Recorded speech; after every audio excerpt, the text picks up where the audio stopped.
You're now listening to the Zod and Drea podcast.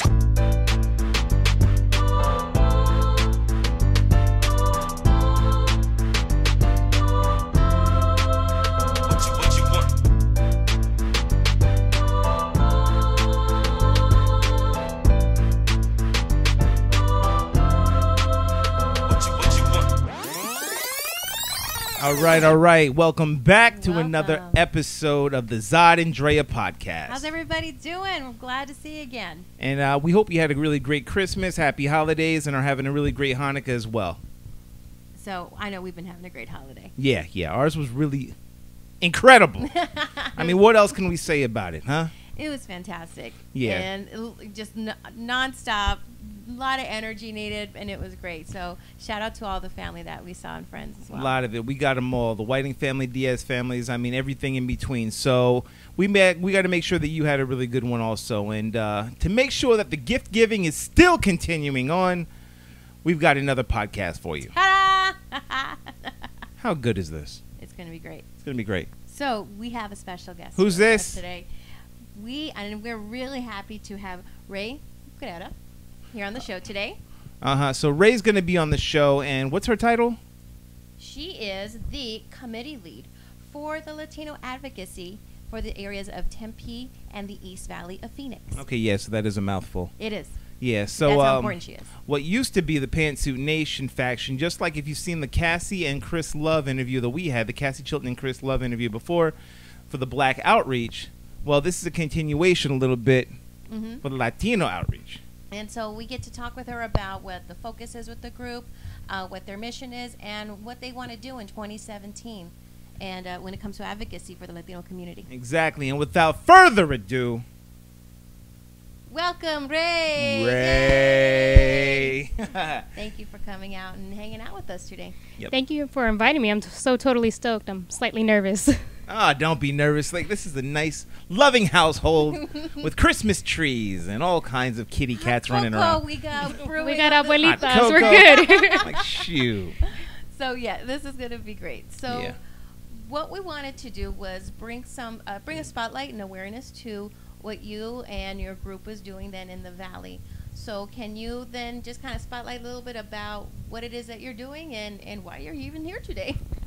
Well, why I'm here today is I think it's very similar to one of the reasons why you guys are here, is we are seeing a gap in our needs and what is being served towards different communities within Arizona. And we are a very large group, Latinos in Arizona. And we are trying to promote civic education. We're trying to promote getting people out there and knowing their rights, trying to get people just aware. I feel like there's just a lack of awareness in the Latino community, and we're trying to get that, awareness out there. I guess that's why it's such a big part of our name, is trying to get the Latino community involved in civic commitment. Well, and I had Zod and I both had the pleasure of meeting you. I want to say about 2 months ago or so. It was probably something like that. And it was right after the elections.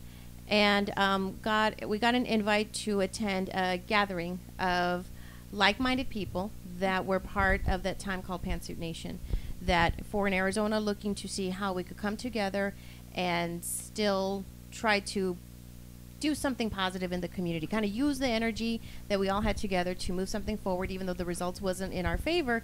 What could we continue to do? So we were really excited to have met you, and that you took this huge task on to to gather the Latino community that attended there and that want to continue on to support with what the basis of Pantsuit Nation was, and kind of grow that. I know now that like with the Black Outreach group, the Latino group is looking to kind of make their own name, if you will, and separate themselves from the original Pantsuit Nation because of changes going on. But tell me what it is that you view and what your mission is then of what the new creation of what you can do together as the group that you have in place now. Yeah, for sure. What we're seeing as a group is, what I was really glad to hear is that everybody was so focused on a few things. Every group was telling me the same 3 points over and over and over. One of our major issues is education. And that's not just education in terms of our children, getting them reading, writing, math, things like that. It is education in regards to what are your rights, if you are documented, undocumented, things like that. Civic education, how does government run? A lot of us still are very confused about, well, not us, but a lot of people are confused. If I vote, does that make an impact? If I don't vote, does that make an impact? Where do I go to get this information? That was one of our focuses. Another focus is bringing positive mentoring within the community. There is a lot of need for positive role models within our community, and that's one of the things we're trying to fulfill with our group. And last, and what we were finding very, very important, and as was seen in this last election, is voter registration and voter turnout. And what we're seeing is that we are a large group. We are a massive group, not just people of Mexican descent in Arizona, but the Boricuas in New York, Boricuas and Cubans in Florida. We're a massive group, and we need to be out there and having our voices be heard. So voter registration is a massive point for us. So those are our main three focuses right now. What motivated you to even want to show up to that meeting, that original meeting? What resonated with you? I know for me, if you want to, I was just upset. I really was. I was upset about how the turnout was. Not that I was a sore loser, but I was upset about the amount of women that chose to go to another direction, the amount of minorities that just didn't even show up and want to show up. So I thought, okay, let's see what we can do to make then the next 4 years at least palatable, you can livable. And then what can we start doing then to prepare then for after those 4 years? So what motivated you? Similar to you, actually. I was, the results, I was just distraught. I didn't know how to handle it, but I knew I had all these emotions inside that I couldn't necessarily take it out in a bad way that wouldn't be productive. And so I told myself there has to be something you can do. Something. And I kept, what could I do? What could I do? And that's when I got in contact with a friend of mine who was on your podcast. Cassie and I went to college together, and we did a class together. And I said, I want to do something to help. I want to do something. And she said, would you like to run an advocacy group? And I said, yes. Yes, I would. I look at my Latino community, and we are we're vibrant, we're diverse, we're massive. And I was like, we can do something, and we can do something major. And that's what got me involved is I'm definitely called to serve. That's definitely my calling in life is to help. And I said, if I can help in some small way, I'll do it. And that's what got me involved. I said, I have to do it, and I have to show up to this meeting. Now, I have a 9-year-old, so I was like, I'm getting a sitter, and I'm showing up. I will be there all day long. I got my little notes together, and I showed up, and it's gotten a pretty good turnout so far. And I wanted to know, because it was a pretty good turnout so far, and I'm sorry that I wasn't able to make it as Black Outreach. No worries. I really wanted to, especially since it was so close. But holidays are, the holidays are always crazy. Okay, holidays are always crazy. But I know that you had a pretty good turnout, and I know you want to do more. Now, the whole thing is, over here in Arizona, the Latino community is huge. It's huge, but like you said, it's diverse. Like you have some first generation, some who are zero generation, really. Yes. They didn't get their papers yet. But there's a huge gap between two, and sometimes some are fighting others because some voted for Trump and others didn't. And it's like, look, we're all in the same boat, whether you want to know this or not. This dude does not like you. Yes. The people who voted for him do not like you, and a lot of the voting actually went his way because they don't like you. Yes. And they will stereotype and generalize and be like, you're this and that, not knowing what the actual effects would be if all Latinos actually went back over the wall, which would be devastating to the economy. But I want to know how you plan, if you can, to gather all of those differences and that diversity and try to wrangle up all those people into doing advocacy work for themselves and also the community at large.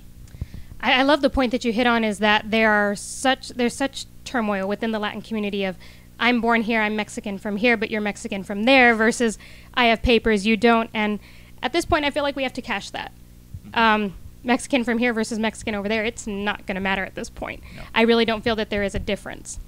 And people who voted for this man don't see a difference either. They don't see a difference between Cuban and Mexican. Nope. They don't see a difference between Argentinian and Mexican. They hear Spanish and they immediately say Mexican, which then equals illegal, and then which makes us all screwed. Like, Right. and then I also, in the same point, so for Latinos who did vote for Trump, they voted against their self-interest, which is devastating. I mean, it's going to come back, and they're going to see it. So one of the points I want to make with the Latino community is that from this point on, I would love for us to come together. I've seen Latinos do this over and over. But they're Peruvian. But they're, Boricuas. But they're, Hondurans. It doesn't. I mean, at this point, we're Latinos. Yeah. We are Latinos, and we need to come together as one. And we need to come together. I've always envied this about the civil rights movement, is that there was such a coming together. There was. And it was a united force. And we have not been able to do that as Latinos. Even with the movement of Cesar Chavez and Dolores Huerta, we were not able to do that. And I would love for us to come together. And in terms of how I'm going to do that, I know it sounds dumb, but I'd love to get everybody together and eat. Things are solved over food. What? Food and alcohol. I've seen things. And weed. I don't smoke, but man, I have seen things come together. Snoop Dogg seems to be happy all the time. But there are things that are solved over meals. It's true. If you are angry with each other, it is best to sit down over a meal and talk about it. Not that we're angry with each other, but we need to find a way to come together. And what better way to do that with, you bring me pupusas, I'll bring you tacos. Yes. And we will sit here and we will talk it out and we will hash it out as to what is the best way for us to move forward as one unit. Like you said, our sheer size makes us it's enormous. A force. It's Arizona. And real quick, I mean, if anybody doesn't know, but over here we used to have a governor named Jan Brewer, and we had a bum named Sheriff Arpaio, and they were devastating to the Black and Latin community. I mean, devastating to the point where there was a piece of legislation that tried to go through called SB 1070. And anyone who doesn't know, that's pretty much the show me your paper state. And if you know anything about slavery, but a lot of the times the northern, the free slaves who were up north had to show papers to prove that they weren't slaves of the South and that they were free people. And in, what was this, 2010, I believe, this was going through, where it's like, we're talking about that much further from a slave era to where they're trying to bring it back that strong. I mean, we already know about the incarceration rate, so slavery's still here, but the fact that it was a show me your paper state. If anyone doesn't understand that, because you're Puerto Rican and walking down the street, that as matter. Close as it was only 6 years ago, that they would be like, you know what, you look Mexican enough. Yes. You look illegal enough, that there should be a call of to action against this type of discrimination, this type of triple K thinking, where we should all, and that's the Black community as well. These are our cousins. They have African in them as well. And we should all be forming a unit, just like the Black Panthers had the Brown Berets. I mean, when you see something this serious, it should be a call to action for everybody to come together. It's like, would you like to, and I know we had a discussion, but would you like to work with the Blacks as well as other, maybe the Muslim groups, and, in order to also strengthen the Latin community, as well as educate us on, your culture, and if we'd be able to do vice versa, but, we'd love to, learn, and food is a great start. I was just going to suggest that, yes, food is a great start, but absolutely. I feel that there is nothing more powerful than collaboration between groups. As I was telling Andrea earlier, that one of the other reasons I got involved was because I was feeling like we're not going to get help anywhere else if it's not from each other. If we are not supporting each other, then we are not going to move forward. And that's not just with Latinos in our group. That is Latinos and Black communities. That is Latinos and Muslim communities, Latinos and the LGBT community, which is still, taboo in our world for some parts. I feel like with this community involvement, there is nothing we can't do. I mean, what's more terrifying for a group with that KKK mentality than, a system that is so institutionally racist if the Black community and the Latin community were to unite? Oh, man. I mean, what would that do? And I feel like there is nothing more powerful than that.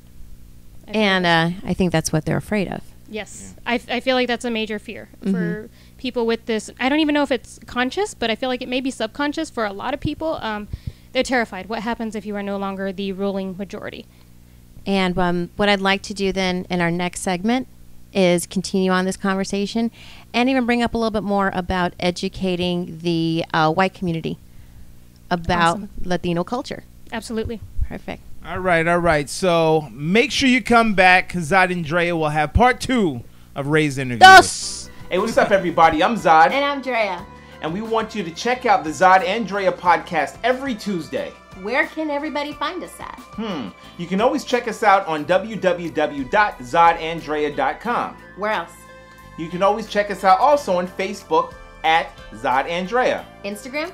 Zod and Drea. Snapchat? Zod and Drea. YouTube? Zod and Drea. I see a pattern. I see a pattern. So if you haven't caught that, catch us at Zod and Drea on all the social networks.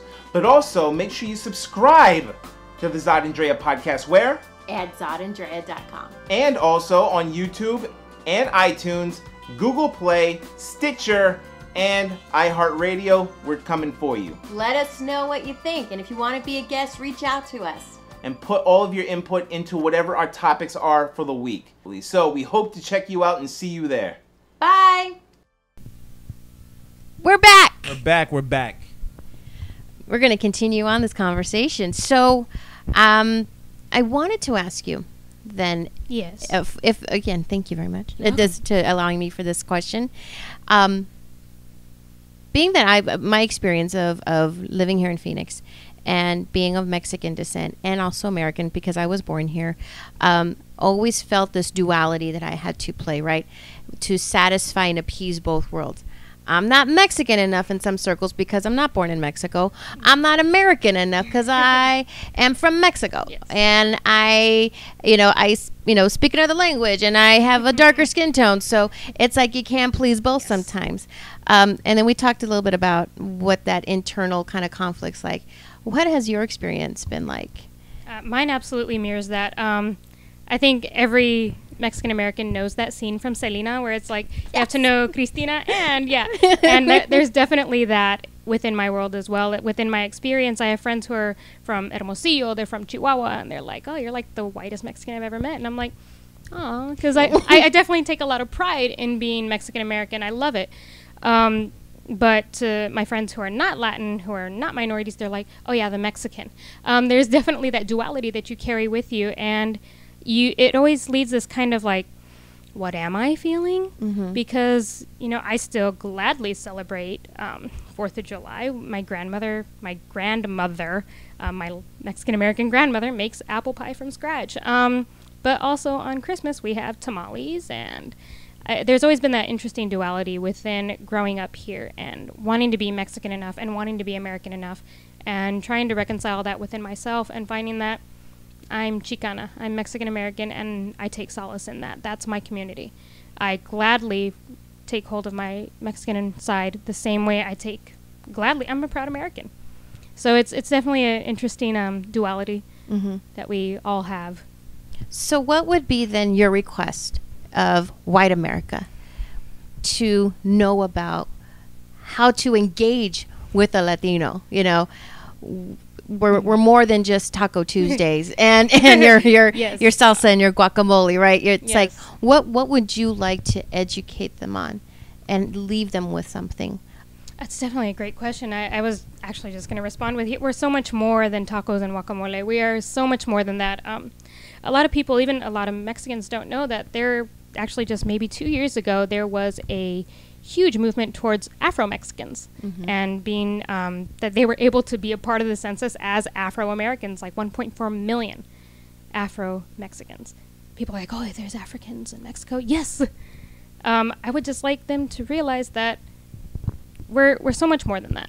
And Mexico is Mexico. It does not extend to Central America or Honduras or anything. You have to respect the fact that those are completely different cultures. You cannot categorize everybody who is Latin American as Mexican because they're completely different histories, cultures, and experiences. And to group us all as one is, it isn't fair.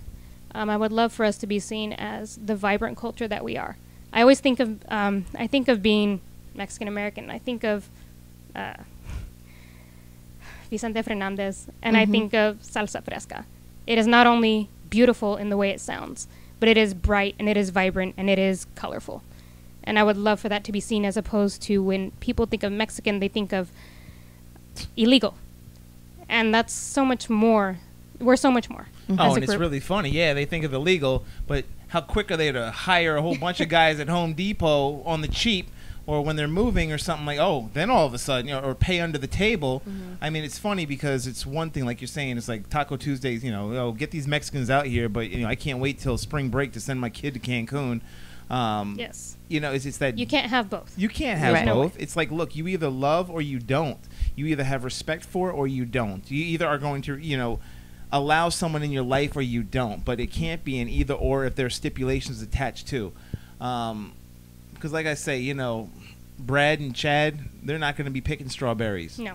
They're not going. Brad and Chad are not going to. They're not going to graduate from Stanford and go into the fields and do this. They're not going to cut your lawn. They're not going to cut your lawn. They ain't going to watch your babies. Working on hot roofs. They're not going to be cleaning out office buildings. They're not going to do it. So don't try to be so quickly, to kick somebody out on a culture that you have no idea about. I think there's also a huge lack of respect towards those who are undocumented simply because of the paperwork.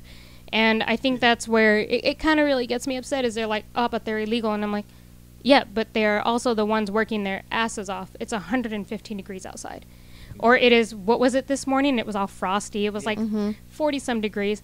And they're out there waiting for a job. How many people do you see who are not Latino and they are selling oranges and they are trying to work laying concrete? Well, you don't see them see them on the street because they're inside collecting welfare, like they're collecting from the government, which is also blamed on Mexicans, which I find very interesting. Yeah, and a lot of them don't look like our color. Just to let you know that you can check the stats too. Please do so. But you're so right. It's like they're here, and this is for any immigrant and even refugees. Yes. Did they want to leave their homeland? No. No, they're forced to leave because of circumstance and for survival. So they want to come here to make a better life for their families. Nobody wants to deplete. No. They want to contribute. Everybody wants to contribute and feel welcomed and feel that they're in a place that they're safe and also that they can provide. Everybody wants to feel that way. So who is America to say, and the laws to say that, no, you can't come here and try to do a job that nobody else wants to do so that you could help your family out and be safe? Please. Well, no. In addition to the fact that they are doing jobs that nobody wants to do, the way that they get here in and of itself is one, dangerous and terrifying. Think of how you would feel going through the desert. You have nothing but your belongings, whatever cute you can put on your backpack, on your back. You have a gallon of water and you are going to walk through this desert. That is terrifying. And for anyone to do that, I'm like, yeah, come on over. You risked your life to get here. In our temperatures in the desert, it's terrifying. It's either really, really hot or it's really, really cold. It's just disrespectful to look at another person and what they've gone through as a human and be like, because of a paper, you should not be allowed here. And it's heartbreaking because I've known some of these people. I've known some people who have walked here, who have gotten here by means that are not exactly legal, but they're wonderful. And they add to the economy a lot. Billions, actually. In 2011, undocumented immigrants paid over $11 billion into the American economy. And what do they get back for it? Shame. I mean, right? Like they don't get tax return. They don't. No. You know what I mean? They don't get things in return. They don't get benefits as much as people want to say they do. Oh, so many illegal Social Security. Like what? Really, 11 million? Like no, they don't. And one thing that people also have to realize. Did I say million? It was 11 billion. I'm sorry. No. No. You said billion. What I'm talking about, the number of undocumented. I'm like, what do you think? 11 million Social Security cards are out there for them? No. While they're bringing in 11 billion. But a lot of people don't realize that it's expired visas. Yes. That are these and if you're crossing the border illegally, you don't have an expired visa, which means these are people from Europe, a lot of people from Canada, Asia. And Asia. Oh, and oh God, don't even bring up Asia. Asia, Africans. A lot of people who stay after their visas have expired, and the government doesn't go. They are included in this undocumented number. Yes. And there but are when people lot. hear undocumented, they think Mexican. But they only think of one group, but not knowing that Brad, who's not going to be picking any strawberries, is illegal. Yes. Because he's Canadian. Because he's Canadian. Yeah. But I do feel that there's an interesting. It's a lot of stereotyping, and it kind of breaks my heart because I look at the Latino community and I'm like, gosh, we are just so much more than that, And that's definitely what I would like people who are not Latino to see, is we are so much more Taco Tuesday and Cancun. Yeah. Gosh, Well, it's do you beautiful. do you have a plan that you want in your advocacy group to reach out to the undocumented? Yes. Unfortunately, a lot of people are afraid to come out into the light. So we don't want to go too much into it just because it's terrifying. Mm-hmm. I don't blame these people, because if I did not have my papers and I knew that this man was voted in, and the people who supported him are of this mentality that you are illegal, you are bad, you are mooching off the system, I wouldn't say anything either. Mm-hmm. But we do have a plan to get out there with attorneys and run seminars that tell you how to stay safe, that tell you what your rights are as a human, not as an American, but as a human. So you mentioned that is a goal. Yes. Of what to bring. Absolutely. What other type of community events or engagement, if you will, that you have planned with your group then for 2017?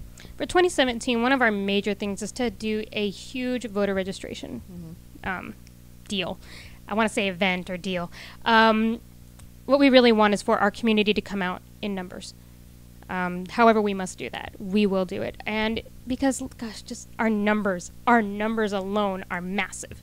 And if we can get people out there and get them access to a computer. People who aren't voting are people who are within these urban populations who cannot take time off work, who cannot leave the children at home alone. Get them, an early ballot. Sign up forever for an early ballot. We can get them these services. We can get them that help. And get them involved. And again, this push would be for not for the presidency position, Correct. but more for local Yes.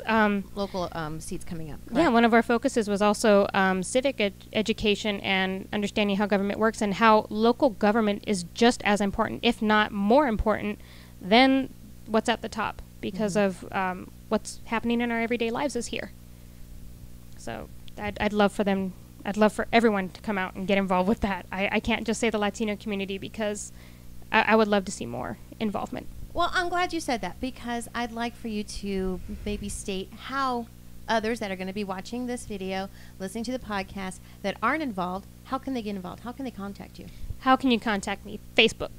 I am forever on Facebook. It is always on my phone. My messenger is always on. Facebook is huge. I also have a page for the Latino advocacy group. If you are not Latino, you are more than welcome to be involved with us. We are going to be doing a few events, hopefully with Black outreach. Absolutely. Yes. And LGBT outreach. I'm not sure who's leading it right now, but we are totally going to be doing stuff. Oh, okay, well then, perfect. We are going to be doing stuff together. Facebook is huge. Okay. That's my number one. And how can they find you on Facebook?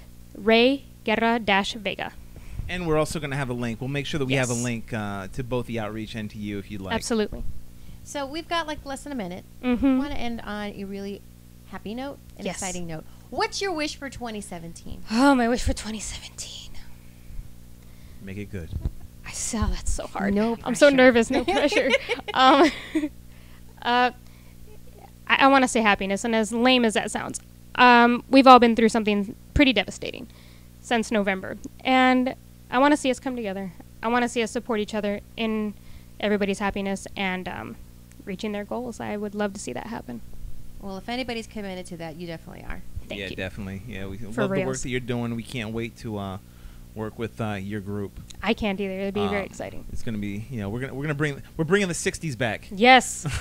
Love and unity is all Yeah. about it. Bringing 60s, 70s back. We're bringing sexy back. Yes. That too. We can't forget that. Yeah. Well, thanks, Ray, for Thank coming you. on. Thank you guys for inviting Really me out. Appreciate it. Really glad to be here, and I hope we'll come back again and do more stuff together. Absolutely. It's a must. Absolutely. All right. Yay. Once again, we do it. Sad it's over.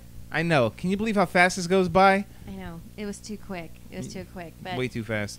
we could have so much more to talk about. If anything, maybe this will continue on then for another episode. Yeah, so make sure you check us out again at the Zod and Drea podcast.